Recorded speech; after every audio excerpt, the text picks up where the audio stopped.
da ben evde işleşip жүрген балам. Onu biz жақсы biliyoruz. Анан баяғында бергендер 80% жалған нәрсе. Bu yerde Semey'in özleriçe bir какой-то bir нәрсе бар. Есі жоқтық қылып отыр. Андай жаман ішке барышқа мен 100% гарантия берем.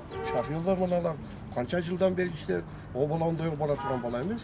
Мына чоң иштейт Çok экенсиздер мындай. işteyiz. Baldarın деп жаман жақсы көреді балдарынчы.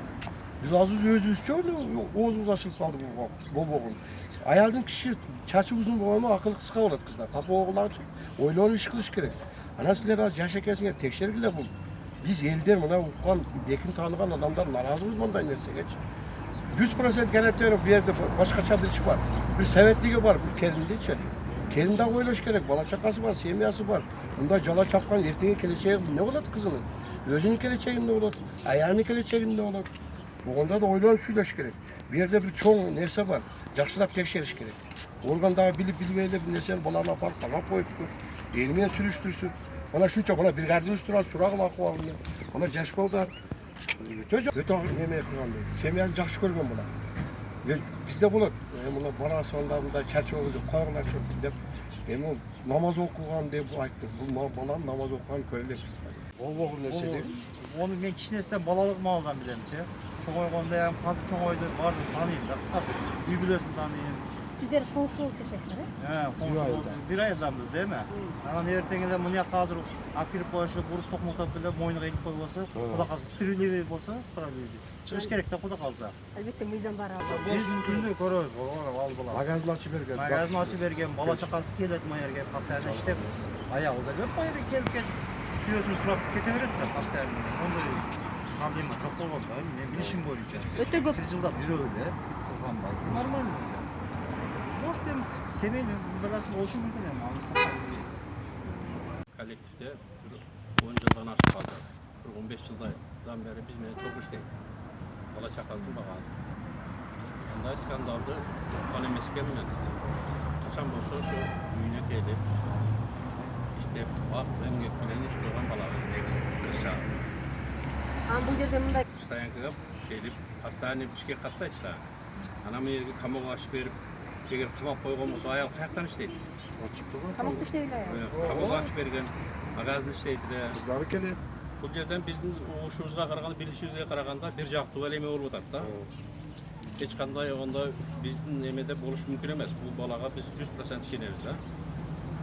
Қандайдыр бір неменен жала жабылып жатады да бұл жігітке. Ошончо жала жабышына эмне себеп болуп? Неме болгондур, скандал болгондур.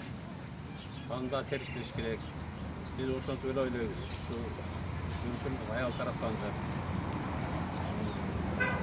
Бир жолу Бишкекке барганда дагы 3 күн үйүндө болмон. 4 күн үйдө болот. Ошондой эле болуп келгенде. 4 günden 2-3 günü bir yerde turат keçke. Сайын гана турат кечке. Иши карайт. İş karıştırıyor. Россияга барып иштеп келди. Бала чакасын багам деп тырышып иштеп жүрөт. bir yıl Rusya'da dedi. Tırışıp Semyan bağam da öyle жүрген bulardı. Tankılaştım. Çındık çakmaydı. O sonra jala çapkandaydı da. Эми Жақсылап tekşeriş керек. бизнес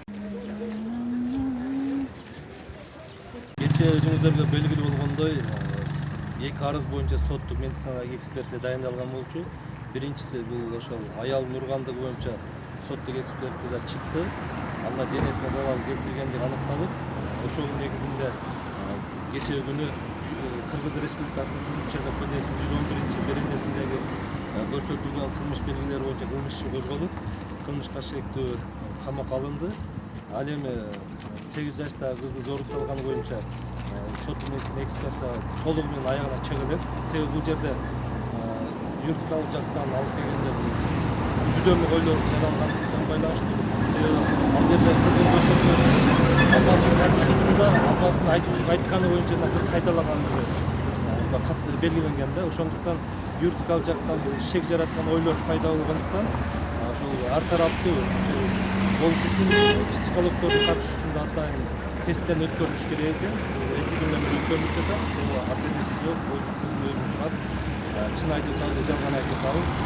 Андан сырткары кыздын ден соолугун калыбына келтирүү, андан соттук медицина экспертизага кыздын ыкылас аракеттер жасаган экспертизалар дайындалган болуп, ошолордун бүтүмдөрүн врачтардын кеңешмесинде каралыш керек экен. Топтолуп күн силинде каралып туруп, анан бирдиктүү түрү бүтүп чыгыш керек экен да. Негизинен айтып келгенде алдын ала текшерүүдө кыз таза.